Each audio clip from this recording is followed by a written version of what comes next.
Hi everyone and welcome back to the channel. In today's video, you will learn how to back up your seed phrase on the Coinbase wallet. So let's start our video.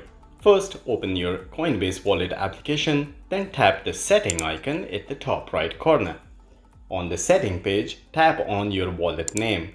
In my case, as you can see, it's called address 1. After that, you will see an option called recovery phrase. You need to tap on it.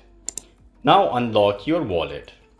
Once unlocked, your secret seed phrase will appear on the screen.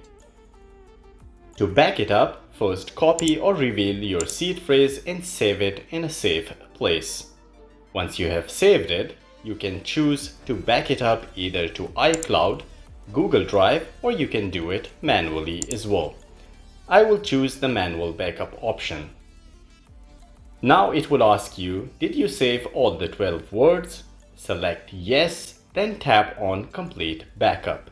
And that is it. You have successfully backed up your seed phrase. If you found this video helpful, please like the video and subscribe to our channel for more.